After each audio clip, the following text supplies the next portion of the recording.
Hi friends, welcome back to Ritu reviews. Prabhavathi, Kamakshi student వాళ్ళమ్మ దగ్గర చీరలు చూస్తూ ఉంటారు. సరే ముందు మీరు చీరను చూపించండి. ఈ కలర్ డల్గా ఉంటుంది కాని మీ కలర్కి క్లాస్గా ఉంటుంది. బావుంది. ధరంతా? అబ్బో, అది చాలా కాస్ట్లీ అండి. కలెక్టర్ గారి భార్య కొనాలి అంటే చూపించాలని తీసుకెళ్తున్నాను. ఈ చీరను చూడండి, రేటు మీకు అందుబాటులోనే ఉంటుంది. అట్ట ఏమనుకుంటున్నారు? మీరు మా వదిన కాస్ట్లీ చీర కొనలేదనుకుంటున్నారా? కళ్ళు మూసుకుని తీసుకుంటుంది. కామాక్షి, మీరు చీరలమ్మడానికి వచ్చారు, కొనలేరు అన్నట్టు మాట్లాడకూడదు. చెప్పండి, రేటెంత? పర్లేదులే కామాక్షి, ఎవరికో తీసుకెళ్తున్నావంట కదా, వదిలేసేయ్. అత్తయ్యా, కాఫీ అక్కడ పెట్టు. ఇంక నేను వెళ్తానత్తయ్యా, వెళ్తాను. నేను ఏదైనా మంచి చీర తీసుకోమ్మా. ఎవర్నేమడుగుతున్నావ్? అది కొనట్లా? పోనీ పో, ఇందాక దాని రేట్ అడిగారు కదా, అది 45,000. మీ వదినే కొంటారేమో, అడగండి. ఏంటి, రేటు చెప్పాక ఎవరు మాట్లాడటంలేదు, అందుకే వద్దన్నాను. ఏంటి వద్దన్నది? కామాక్షి, వెళ్ళి 45,000 తీసుకురా. నా డబ్బులెక్కడ దాచిపెట్టాను? ఇప్పుడవసరమా వదినా? అవసరమే, వెళ్ళు. డబ్బులు ఏమైంది కామాక్షి, తెస్తున్నావా? పిలుస్తుండే పలకవేంటి? ఇప్పుడే వస్తాను. కామాక్షి, ఏమైంది? అయ్యయ్యో. కామాక్షి, లేలే కామాక్షి. ఏమైంది వదినా? ఊకొమ్ము నోట్లు పెట్టుకుంటే గెలవడమంటావు. ఏమైందో చెప్పు. డబ్బు కనబడటం లేదు వదినా, పోయింది. వదినా. అయ్యో, డబ్బు. అలా ఎలా పోతే? కామాక్షి, ఎందుకు వదినా? ఈ పొప్పు డబ్బాల్లోనే పెట్టాను, కనిపించడం లేదు వదినా. ఎక్కడా లేవు వదినా. అయ్యో, ఏమైందండి? ఆ చీరలు తీసుకుంటారా లేదా? ఏమైందండి? మా కామాక్షి డబ్బు అవసరమై పోగొట్టిందంట, అందుకే వద్దన్నాను. పోనీ 500, 1000 రూపాయలు ఉన్నాయి, చూపించమంటారా? అవసరం లేదు. నేను అదే చీర కొంటాను, చూస్తాను. ఇందాక మీనా వస్తానన్నా, కాఫీ పెట్టడానికి వెళ్ళింది. వజ్రం తీసి ఉంటుంది. చీచీ, మీనా నిజాయితీ గలపిల్ల. అయితే నువ్వు తీసావా? చీచీ, నా జీవితంలో ఎప్పుడు అలాంటి పనులు చెయ్యలేదు. ఇంక నువ్వే చేశావేమో అలాంటి పనులు. చీచీ, మనోజ్గాడి కోసం తప్ప నాకోసం నేనేం చేస్తాను? ఆ మీనా పని చీరలమ్ముకునేది. ముందు నా పరువు పోయింది. ఇప్పుడే వెళ్ళి ఆ మీనా అనే దొంగని అందరి ముందు నిరూపిస్తాను. అయ్యయ్యో వదినా! శృతి, డోరోపెంచేయ్. శృతి, ఒక్కసారి నేను చెప్పేది విను. దాందా దగ్గరికే పోయి ఎందుకొచ్చావిక్కడికి? శృతి, నువ్వు అర్థం చేసుకోవట్లేదు. ముందు నేను చెప్పేది విను. డోర్ తీ శృతి. నాకేం వినాల్సిన అవసరం లేదు. ఒక్కసారి డోర్ ఓపెన్ చెయ్యి, తర్వాత నీ ఇష్టం, నేనేం చెప్పను. థ్యాంక్యూ శృతి. హలో, ఆగు. డోర్ తీసింది నువ్వు లోపలికి రావడానికి కాదు, నేను ఇందులోకి వెళ్ళడానికి. ఏంటి శృతి ఇది? ప్లీజ్, నేను చెప్పేది విను. నువ్వక్కడ చూసింది నిజం కాదు. నీతో హెల్ప్ చెయ్యమంటేనే చేశాను, తనకొచ్చిన సంబంధం తప్పించడానికి. టిప్ టాప్గా రెడీ అయ్యెళ్ళావు, 1. అక్కడ నీకుతో 2 ఇయర్స్ లవ్వన్నావు, 2. నాతో మీటింగ్ ఉందని అబద్ధం చెప్పావు, 3. ఎన్ని అబద్ధాలు నా కళ్లముందు కనిపిస్తే ఇంక నువ్వు చెప్పింది నమ్మాలని అనుకుంటున్నావా? నేను పిచ్చిదాన్లా కనిపిస్తున్నానా? శృతి, సిచ్యువేషన్ అలా అయ్యింది. తను అంతా వర్క్ చెప్పాక కూడా నాకు అర్థం కాదనుకున్నావా? నువ్వు అమాయకుడివి, నేనొక్కదాన్నే నీ లైఫ్లో అమ్మాయిననుకొని పెళ్లి చేసుకున్నాను. తప్పంతా నాదేలే. ఇప్పుడు రియలైజ్ అయ్యి ఉపయోగమేముంది? ఏంటి? అదే, ఇప్పుడు మనం గొడవ పడడం వల్ల ఏ ఉపయోగం లేదు అంటున్నాను. అయినా నేనెందుకు బయటికెళ్ళాలి? మావజ్జ రాని, నిన్నే బయటికి పంపిస్తాను. శృతి, ప్లీజ్ శృతి, ముందు నేను చెప్పేది విను. నీతూ అబద్ధం చెప్పింది, కొంచెం టైమిస్తే తనతోనే నిజం చెప్పిస్తా. అవసరం లేదు. Please Shruti, please. అర్థమైంది. ఇప్పుడు నేను ఎంత చెప్పినా నువ్వు వినవని అర్థమైంది. నీకు హెల్ప్ చేస్తే నా బతుకుతో ఆడుకుంటావా? ఏమైంది రవి, ఇంత కోపంగా ఉన్నావ్? శృతి కూడా ఇక్కడే ఉంది, నేను చెప్పేది నమ్మటంలేదు, నిజం చెప్పు. April fool. హే శృతి, నేను రవికి థ్యాంక్స్ చెప్పాలి. తను లేకపోతే నాకు పెళ్లి ఫిక్స్ చేసేవాళ్లు మా వాళ్ళు. ఇప్పుడు చాలా రిలాక్స్డ్గా ఉన్నాను. తను నాకు చాలా పెద్ద హెల్ప్ చేశాడు. కానీ నిన్ను చూశాక రవిని ఏప్రిల్ ఫూల్ చెయ్యాలని ఫిక్స్ అయ్యాను, అందుకే అలా చేశాను. సారీ శృతి, ఇది ఇంత సీరియస్గా అవుతుందని నేనస్సలు అనుకోలేదు. ఇంకా నమ్మకపోతే చెప్పు, నేనే డైరెక్ట్గా వస్తాను. ఏం అవసరం లేదు. ఇప్పటికైనా నమ్ముతావా? నమ్ముతాను, కాని నేను కూడా నిన్ను ఏప్రిల్ ఫూల్ చేశాను. ఏంటి? అవును, నువ్వు కవర్ చెయ్యకు. ఇది నిజమని నమ్ముతావు కదా? అంటే నువ్వు కూడా ఫూలయ్యావు కదా. ఇంకోసారి నా దగ్గర అబద్ధమాడితే అప్పుడుంటుంది. అమ్మా, ఇందాక గట్టిగా తన్నాను కదా, సారీ. పర్వాలేదు. శ్రీకృష్ణుడికి తప్పలేదంట, ఇంక నేనెంత? నువ్వు చేసిన పనికి ఏం పనిష్మెంటుంది? ఇంకా నా? అవును. వచ్చేయండి. నన్నెక్కడికి తీసుకెళ్ళాలి? సరే మేడం. ఆ ఆ ఏంటిది? పాయసం కాదు. నేనేనండమా? మా కోలగంప. ఈ టైంలో ఏంటిది ముళ్లగంప? భార్యాభర్తలు అర్చుకు పుచ్చుకొని ఆడుకోడానికి టైమొక్క ఉండదు కోలగంపా. నన్ను వంట చెయ్యనిస్తారా? వంటకీ ముద్దుకీ ముచ్చటికీ సంబంధమే లేదు. మనకిప్పుడదొక్కటే తక్కువ. ఇప్పుడు ఏమైంది మనకి? ఊరినిండా అప్పులు పెట్టుకొని సంతోషంగా ఉంటానంటే ఎలా కుదురుతుంది? ఆ అప్పులున్న వాళ్ళందరూ కాపురాలు చేయకూడదంటే ఈ దేశంలో 190 మంది కాపురాలు చేయకూడదు. కృష్ణ. ఓయ్ కోలగంప రాక్షసి! అయ్యయ్యో, నిజంగానే కాలెంత వేడిగా ఉందా? ఉందో లేదో నీకు బాధపెట్టి చూపిస్తా చూడు. అయ్యయ్యో! ఎవరిది చెయ్యి తేవుచూ? నిజంగానే కాలింది. అనుకోలేదండీ. పెట్టుకో, ఒకసారి వాదన పెట్టుకోండి. ఇప్పుడు? సారీ. ఇప్పుడు రండి దమ్ముంటే, వాదన పెట్టండి. వచ్చేశా. ఏంటా చూపు? కాయింపు కోటపడిందా? నిన్ను చూస్తే ఫుల్ కిక్ మైకమ్మా. ఈ దొలక వాదన పెడతావా? వద్దనప ముద్దా. వాదనెందుకు వద్దు? మీ ఆడవాళ్ళున్నారే, గాలిపటాన్ని ఎగరవేయడం తెలుసు, దారం తెంపి వదిలేయడం తెలుసు. ఏంటిది? గాలిపటం చూడండి, చీరగాదు, లంగే. ఎవరికి? 3వ వీధిలో 4వ ఇంట్లో అందమైన ఆంటీ ఉంటుంది, ఆమెకోసం కొన్నాను. నిజంగానే ఆంటీ చాలా అందంగా ఉంటుంది. నేను మల్లెపూలివ్వడానికి వెళ్తుంటా, నా దగ్గర కూడా మల్లెపూలు కొంటుంది. అందంగా ఉంటే వాళ్ళాయనెందుకు వదిలిపెడతాడు? అందుకే మల్లెపూలు కొంటున్నట్టుంది. తీసుకెళ్ళండి, ఆమెకివ్వండి. అప్పుడే అసూయా? నాకోసమని తిన్నగా చెప్పచ్చు కదా. మరి ఎవరికిని అమాయకంగా అడుగుతావేంటి? తప్పు కదా. ఇప్పుడు పండగే లేదే. భర్త భార్యకు చీర కొంటే ఎందుకు కొన్నావని అడిగే పెళ్ళం దొరికిందేంట్రా దేవుడా. బావుంది, అయితే కట్టుకో. అయ్యో సార్ వైలెట్ సార్. అలాగే సార్. ట్రిప్పు పడిందా? అవును, లాంగ్ ట్రిప్. వైజాగ్ వెళ్ళాలి. అయితే ఈ రాత్రికి ఇంటికి వారా? రేపొస్తాను. అవునా? ఏంటి, మీరు లేకుండా ఇంట్లో ఉండాలంటే ఎందుకో ఈ మధ్య భయంగా ఉంటోందండి. భయమా? దేనికి? మా అమ్మ గురించా? తెలీదు. మీరుండే ధైర్యమే వేరు. ఏ భార్యకైనా భర్తలు ఇచ్చిన బలం ధైర్యం ఎవరివల్ల రాదేమో. సరే, రేపు వెళ్ళొచ్చేస్తాను కదా. సరే, ఈ చీర లోపల పెట్టి నా బట్టలు తెచ్చుకుంటా. ఈ మధ్య మీకు మతిమరుపు బాగా పెరిగిపోయింది. అవును, ఏదో మర్చిపోయారనుకుంటున్నాను. గుర్తొచ్చింది. ఏంటది? ఇది. రేపు నేను వచ్చేసరికి ఇప్పుడు తెచ్చిన కొత్త చీర కట్టుకొని రెడీ అయ్యుండు. మల్లెపూలు వద్దా? కావాలి, నేను హల్వా తెస్తాను. హలో సార్, వెళ్లాల్సి ఉంది, అటు వెళ్ళొస్తావా? Decoration order దెగినవా? ఒక్కరైనా వస్తారే? అమ్మినా, ఒక మ్యారేజ్ పార్టీ వాళ్ళు 1,20,000కి చేయమని అడిగారు, కాని మల్లెపూలే కావాలంట. దానికి నువ్వు ఒప్పుకున్నావా? కొత్త కదా, ఎంత చెప్తే ఎంత లాభం ఉంటుందో అర్థం కాలేదు. ఎక్కువ చెప్తే వాళ్ళని మోసం చేసినట్టవుతుందేమో. బిజినెస్ అంటేనే అంతా. ఎంబీఏలో కూడా బిజినెస్లో ప్రాఫిట్స్ ఎలా తెచ్చుకోవాలో చెప్తారు. చదువులో కూడా బిజినెస్ గురించి చెప్తారా? నువ్వేం చదువుకున్నావు వదినా? మీ వదిన బాగా చదివించి ఉంటే ఎంతో మంచి స్థాయికి వెళ్ళుండేది. అప్పట్లో స్తోమతలేక తమ్ముడికోసం చెల్లెలికోసం నా చదువు ఆపేసి పూల వ్యాపారంలో ఉండిపోయాను. అన్నయ్య అడుగున ట్రిప్పుకెళ్లారు, రేపొస్తారంట. అందరికీ కాఫీ తీసుకురమ్మంటారా? నాకొద్దు, నాకు శృతీక్ కావాలి. నేను స్నానం చేసి వచ్చి అడుగుతానమ్మా, ఎండకి చెమట పట్టేసింది. అలాగే మావయ్యా. శృతి, ఆన్లైన్లో షర్ట్ ఆర్డర్ పెట్టా, ఎలా ఉన్నాయో చూడు.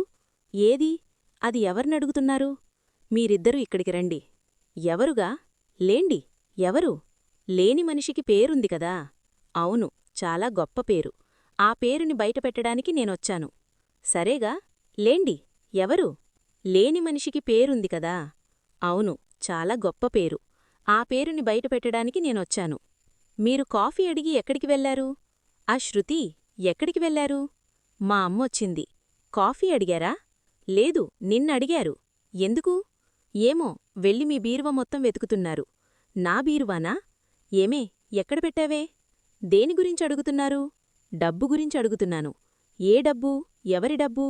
కామాక్షి డబ్బు, 2 లక్షలు. అక్కడ్నుంచి తీసి ఎక్కడ దాచావ్? దొంగతనం మీనా మీద పడిందా? పోన్లే, నేను సేఫయ్యానన్నా.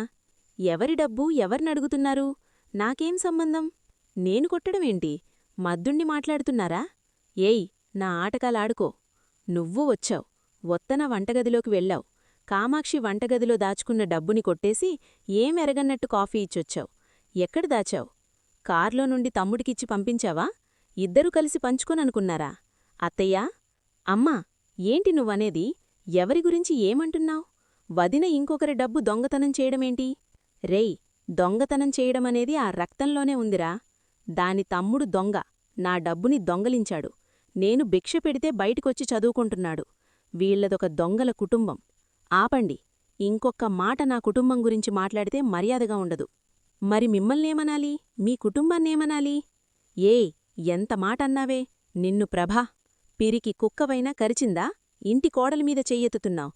అంతకన్నా దారుణమైన నింద నామీద వేస్తున్నారు మావయ్య. నేను కామాక్షి పిన్ని ఇంట్లో 2 లక్షలు దొంగతనం చేశానంటున్నారు. నాకేం కర్మ? నాకేం అవసరం? నాది కాని రూపాయి కూడా నేను తీసుకోను. నన్నంటున్నారు మావయ్య. ప్రభా, ఎవరి గురించేం మాట్లాడుతున్నావ్? వదిన గురించంత తప్పుగా ఎలా ఆలోచిస్తావమ్మా? కళ్ళు పోతాయి. రే, కామాక్షి వంటగదిలోనే 2 లక్షలు దాచిపెట్టింది. ఇది కావాలనే కాఫీ పెట్టే వంకత వంటగదిలోకి వెళ్ళింది. ఇది తప్ప వంటగదిలోకి ఎవరూ వెళ్లలేదు. కామాక్షి కూడా దీన్నే అనుమానిస్తోంది. దొంగల కుటుంబం నుంచి పిల్లల్ని తెచ్చి నా ఇంటి పరువుని బజారుపరుస్తున్నారు. ఆ కామాక్షి ఎక్కడ చచ్చింది? ముందు ఆమెను లాక్కురండి. ఎక్కడ పెట్టి ఎవరిమీద దొంగతనం నడుస్తోంది? మీ అందరికీ ఏజ్తో పాటు తిక్కా వెర్రి కూడా పెరుగుతుందా? ఆవిడ డబ్బు పోతే మీరొచ్చి ఇంకా ఎక్కువ చేస్తున్నారెందుకు? మీనా తీయడం నువ్వు చూసావా? కామాక్షి చూసిందా? సాక్ష్యాల్లేకుండా మన ఇంటి కోడలిమీద నిందవేయడం తప్పు, పాపం, నేరం. దీనికి నువ్వు చాలా పెద్ద మూల్యం చెల్లించుకోవాల్సొస్తుంది. ముందు కామాక్షి యొత్తని పిలవండి, పిలవండి. ఆ ఇంట్లోకి నేను మాత్రమే అడుగుపెట్టానా? నేను కాకుండా ఇంకెవరూ లేరా? మీ కళ్ళు కప్పి ప్రేమ కలాపాలు సాగిస్తున్న వాళ్ళున్నారు. నేను కాకుండా వంటగదిలోకి ఎవరు వెళ్లారో నేను కనుక్కుంటాను. పిలవండి ఆవిణ్ణి. అంటే అత్తయ్య అబద్ధం చెబుతున్నారా? ఏంటి, అత్తయ్య అబద్ధం ఎన్నడూ చెప్పలేదా? ఎప్పుడూ నిజాలే తప్ప అబద్ధాలు ఎప్పుడూ చెప్పని వంశంలో కుట్టారా? అదేంటే నా గురించి తప్పుగా మాట్లాడుతున్నావ్? నేను నిజాలే మాట్లాడతాను. నువ్వు, మీ అమ్మ, నీ చెల్లి, నీ తమ్ముడు చేసిన దొంగతనాన్ని ఇంతకాలం కప్పిపుచ్చలేదా? ఒక్కసారి మా తమ్ముడు దొంగతనం చేస్తే అది నా జీవితానికి కూడా వెంటపడుతోంది. మొత్తం నా కుటుంబానికి, నా వంశానికి ఇంత పెద్ద మచ్చ తెచ్చిపెడుతోందా? నాకేం పాపం తెలీదత్తయ్యా. నేనెప్పుడూ అలాంటి పని చెయ్యను. అలాంటి పని చేసేవాళ్లను క్షమించను. నువ్వు వంశం వంశం అని మీరు మాట్లాడుతున్నారేంటండి? మీ మనోజ్ ఎన్నిసార్లు డబ్బు కొట్టేయలేదు? సురేష్, ఇదంతా నీకు తెలీదు. ఇదే వచ్చింది, ఇదే తప్పు చేసింది. దీన్ని పట్టుకుని నాలుక వేసి నిజం కక్కిస్తాను నిన్ను. అమ్మా, కోడలిమీద ఒక్క దెబ్బ పడ్డా ఈరోజు నీకు నాకు మధ్య యుద్ధమే జరుగుతుంది. ఏ డబ్బు పోయింది, ఎవరి డబ్బు పోయింది, ఎవరు తీశారు అనేది బాలు వచ్చాక తేల్చుకుందాం. మత్తిలేని సమయంలో భార్యమీద నిన్నవేయడం మంచి పద్ధతి కాదు. అమ్మా, బాలు వస్తే నా సంగతి బయటపడతదేమో, నేను కంటే ముందు నేను ఇంట్లోకెళ్లిన సంగతి బయటపడుతుందేమో, ఏదో ఒకటి చేసి తప్పించుకో అని. ఆహా, అంతే చెప్తున్నారు కదా మామయ్య. ఆవిడ అబద్ధం చెప్తారా? మీ ఆయన దొంగతనం చేసిన ప్రతిసారి మీ అత్తయ్య అబద్ధమే చెప్పిందమ్మా. ఈసారి కూడా మీ ఆయన కొట్టేస్తే ఆ నేరం మీనా మీద వేస్తుందేమో. వెళ్ళి మనోజ్ని కనుక్కో. మీ అత్తకు ఎలాగూ బుద్ధిజ్ఞానం లేవు. చదువుకున్నదానివి నీకైనే ఇంగితజ్ఞానం లేకపోతే ఎలాగమ్మా? చిన్నవాడు రవి, శృతికున్న నమ్మకం మీనా మీద నీకు లేదా? ఇల్లంటే ఇదేనా? ఒకరిమీద ఒకరు ఇంత అపనమ్మకంతో బతుకుతున్నారా? మీరు బాగుపడాలంటే ముందుగా సంతోషపడేది బాలు, మీనాలేనమ్మా. అలాంటిది వాళ్లమీద నిందపడ్డప్పుడు ముందుగా సంతోషపడేది నువ్వే అవుతున్నావు. అది చాలా ప్రమాదం. కుటుంబ వ్యవస్థని, విలువల్ని అది ముక్కలు చేస్తుంది. పర్వాలేదమ్మా, అగ్నిపరీక్షలు ఎదురైనప్పుడు శీలంగుణం ఎంత గొప్పదో బయటపడతాయి అని మన పురాణాలు చెప్తున్నాయి. నీకేం భయం లేదు. ఏ కల్మషం లేని నీ మనస్సాక్షికి తెలిస్తే చాలు. అసలిక్కడ ఎవరికీ తెలియాల్సిన పనే లేదు. వెళ్ళమ్మా. శృతి, మీనాని తీసుకెళ్లి ధైర్యం చెప్పమ్మా. పద మీనా, ఇవ్వాటి నుంచైనా కడుక్కొని అన్నమే తినమ్మా. మనోజ్గాడి తినేది అస్సలు తినకు. ఛీ, పక్షాన పడే రోజు నడ్చి మంచినీళ్లు పోసే దిక్కుకూడా లేక అలమటించిపోతాం. అమ్మ ఆలోచనలు వదిన విషయంలో శృతిని మించుతున్నాయి. శృతి, వదిన గురించి తెలిసి కూడా దొంగ అని ఎలా అనగలుగుతుంది? పాపం వదిన. అంకులున్నారు కాబట్టి ఆంటీ ఆగిపోయారు. కాని లేదంటే మీనాని రాత్రిని కూడా చూడకుండా ఇంట్లోనుంచి పంపించేసేవారు. అసలే బాలు కూడా లేడు కదా, ఇక ఆంటీ ఆడిందే ఆట, పాడిందే పాట. వదిన ఎక్కడుంది? దాని తమ్ముడు దొంగ. నా డబ్బు ఎత్తుకు తిన్నాడు. నేను భిక్ష పెడితే పైకి వచ్చి చదువుకుంటున్నాడు. వీళ్లదో దొంగల కుటుంబం. దొంగల కుటుంబం నుంచి పెళ్లాన్ని తెచ్చి నా ఇంటి పరువుని బజారు పల్చేస్తున్నారు. మీనా, ఒక్కసారి కాల్ చేద్దాం. హలో యాండీ. మీనా, ఏం చేస్తున్నావ్? మన గదిలోనే ఉన్నాను. ఏం చేస్తున్నావ్? ఊరికే కూర్చున్నాను. మాటల్లో హుషార్లేదేంటి? అదేం లేదండి, బానే ఉన్నాను. సరే చెప్తాను విను. నేను వైజాగ్ బీచ్కి వెళ్లాను. నీకు ఆ విషయం చెప్పాలని కాల్ చేశాను, నువ్వు తీయలేదు. ఎందుకు? అది అప్పుడు నా ఫోన్ నా దగ్గర లేదు. మీనా, మనమిద్దరం కలిసి ఒకసారి అక్కడికి రావాలి. రాత్రి వెన్నెల్లో ఆ సముద్రపాలెలు, ఇసుక, నీళ్లమీద ఊగిసాడే చందమామ చూడ్డానికి ఎంత బావుంటాయో తెలుసా? నాకైతే అక్కడే ఉండిపోవాలనిపించింది. ఓహో, ఇక్కడ కైలాసగిరి, ఋషికొండ, సబ్మిరేను, ఇంకా చాలా ఉన్నాయి. అన్నీ చూశాను చూడు. మీనా, నువ్వు బాగానే ఉన్నావా? ఓహో, బాగా బాగానే ఉన్నాను. లేదు, ఏదో జరిగింది. చెప్పు. ఏం లేదండి. నేనెప్పుడు ఫోన్ చేసినా మీ మాటల్లో నాకోసం ఎదురుచూస్తున్న ప్రేమ, ఆతృత అన్నీ కనిపించేవి. ఇప్పుడు ఏదో పోగొట్టుకున్నదానిలా మాట్లాడుతున్నావ్. చెప్పు, ఏమైంది? మీరెప్పుడొస్తారు? నాకోసం ఎదురుచూస్తావన్నందుకు అడుగుతున్నావా? చెప్పండి, ఎప్పుడొస్తారు? రేపు మధ్యాహ్నం వరకు అక్కడుంటాను. సరే కాదు, విషయం చెప్పు. నీకేమైంది? ఏం కాలేదు. స్కూల్ కడుతున్నాను, అలసిపోయానంతే. మీరు త్వరగా రండి. సరే, జాగ్రత్త. ఎక్కువగా పని చేయకుండా పడుకో. నేను 4 మాటలు మాట్లాడితే తను ఒకటే సమాధానమిస్తోంది. అంటే ఖచ్చితంగా ఏదో జరిగింది. మనం బయల్దేరదాం బాబూ.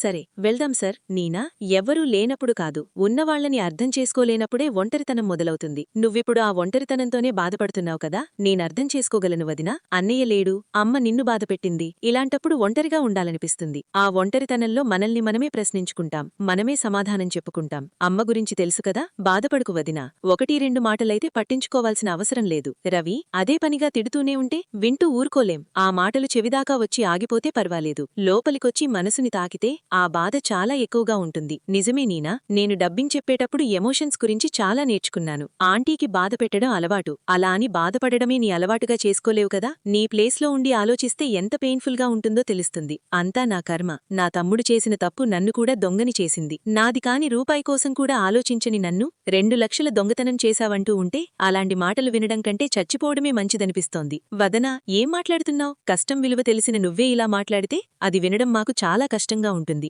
అమ్మ అన్నంత మాత్రాన అవన్నీ నిజాలు కావు. మాకందరికీ తెలుసుకదా నువ్వేంటో. నీనా, నువ్వు మిర్రర్లాగా ట్రాన్స్పరెంట్గా ఉంటావ్. నీ మనసులో ఏముంటే అది బయటకు కనిపిస్తుంది. ఆ విషయం ఆంటీ కూడా రోజూ తెలుసుకుంటారు. తెలుసుకోకపోయినా మనకి నష్టమే లేదు. నువ్విలాగే ఉండు. మేమంతా నిన్ను అలాగే ఇష్టపడతాం. అవును, ఈ విషయం బాలు అన్నయ్యతో చెప్పావా వదినా? లేదు రవి, ఆయన ట్రిప్లో ఉన్నారు. ఇప్పుడు ఇబ్బంది పెట్టడం ఇష్టం లేక చెప్పలేదు. చెప్పకుండా మంచి పని చేశావు. పొరపాటున ఈ విషయం బాలుకు తెలిస్తే కారుని గాల్లో డ్రైవ్ చేసుకుంటూ వస్తాడు. అవును, వచ్చాక చెప్దాం. అన్నయ్య అయితేనే ఇలాంటివి కరెక్టుగా హ్యాండిల్ చేస్తాడు. అమ్మకి వాడే కరెక్టు. అయినా కామాక్షి ఆంటీ వాళ్ల ఇంటికి జనరల్గా చాలామంది వస్తూ ఉంటారు. మరి మీనాని దొంగతనం చేసిందని ఎలా అనేస్తారు? ఎవర్ని? ఎందుకు? రోహిణి కూడా వెళుతూ ఉంటుంది కదా, తననెందుకు నిందిస్తలేదు? ఒట్టు తిరిగి ఇటు తిరిగే విషయం నా మీదకు వస్తోందండి. ఆయన వచ్చేదాకా కూడా నేను ఆగాలనుకోవడం లేదు. రేపు తెల్లారగానే పోలీస్ స్టేషన్కి వెళ్తాను. కేసు పెడితే ఆ డబ్బులు ఎవరు తీశారు, ఎలా తీశారు, అసలు ఏం జరిగిందో, దీని వెనక ఎవరెవరున్నారో అన్నీ బయటపెడతారు. కరెక్టు వదనా. పోలీసులైతేనే వాళ్ల స్టైల్లో ఎంక్వైరీ చేసి నిజాల్ని బయటకు లాగుతారు. సరే మీనా,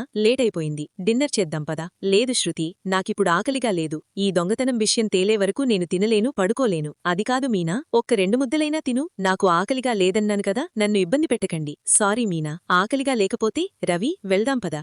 ఎవరో ఎందుకు, రోహిణి కూడా వెళుతూ ఉంటుంది కదా, తననెందుకు నిందిస్తలేదు? రేపు తెల్లారగాని పోలీస్ స్టేషన్కి వెళ్తాను. రేపు మీనా కేసు పెడితే పోలీసులు ఎంక్వైరీ స్టార్ట్ చేస్తే కామాక్షి మీనాని ఆ డబ్బుల గురించి నేను అడిగినట్టు చెప్పేస్తే వాళ్లు ముందుగా అనుమానించేది నన్నేగా. మీనా పట్టుపడిందంటే అస్సలు వదలదు. దీనికి తోడు బాలు కూడా వచ్చేస్తాడు. ఇప్పుడు నేను ఎలా బయటపడాలి? పోనీ ఏదైనా చేసి డబ్బు పెట్టేద్దామనుకున్నా ఎవర్నైనా అడిగి డబ్బు అప్పగించే టైం కూడా లేదు. ఇప్పుడు నేను ఎక్కడికి వెళ్ళాలి? ఏం చెయ్యాలి? గుణ, తనొక్కడే నాకున్న సొల్యూషన్. బ్రో, రోహిణి ఇచ్చిన డబ్బుతో మంచి ట్రిప్ ప్లాన్ చేస్తున్నాను. ఫుల్ ఎంజాయ్ చెయ్యాలి.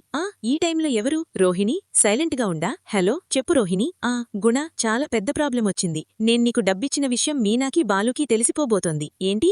ఎలా తెలుస్తుంది? నువ్వు కంగారు పెడుతున్నావని నేను మాకు తెలిసిన ఆంటీ వాళ్ల ఇంట్లో దొంగతనం చేసి డబ్బు తెచ్చిచ్చాను. ఆ విషయం గురించి ఇంట్లో చాలా పెద్ద గొడవ జరిగింది. అందరూ మీనానే అనుమానించారు. కానీ మీనాకు నా మీద డౌట్ వచ్చింది. పోలీస్ స్టేషన్లో ఎంక్వైరీ అని ఏదేదో అంటోంది. వాళ్లు చేస్తే ముందు నేను దొరికిపోతాను, తర్వాత నువ్వు కూడా దొరికిపోతావు. ఇప్పుడు నేను బ్రతికి బయటపడాలంటే ఆ డబ్బుని తిరిగి ఇచ్చేయాలి. నేను నీకు ఇచ్చిన డబ్బిస్తే నేను సేవ్ అవుతాను. అవి కావాలంటే నేను తర్వాత మళ్లీ నీకిస్తాను. నువ్వు చెప్పింది బాగానే ఉంది, కానీ డబ్బిప్పుడు నా దగ్గర లేదు కదా. ఏమైంది? దినెక్స్ ట్రీట్మెంట్ కోసం ఇచ్చేశాను. అవునా? అయితే నేనిప్పుడు ఏం చెయ్యాలి గుణ? నువ్వేదో ఒకటి చేసి నన్ను కాపాడాలి. మీనాని పోలీస్ స్టేషన్కి వెళ్లకుండా ఆపాలి, లేదంటే నా పని ఇక అయిపోయినట్టే. బాలు రేపు ట్రిప్ నుంచి వచ్చేలోపు ఏదైనా చెయ్యి ప్లీజ్. సరే, నేను చూసుకుంటాను. వాళ్లక్కూడా తీర్చుకోవాల్సిన బాకీలు చాలానే ఉన్నాయి. నువ్వు టెన్షన్ పడకు, దయచేసి నన్ను కాపాడు. అలాగే, నాతో చెప్పావు కదా, నువ్వు రిలాక్స్ అయిపో అంటాడు గుణ. మరిన్ని అప్డేట్స్ కోసం ప్లీజ్ సబ్స్క్రైబ్ చేయండి. Thanks for watching.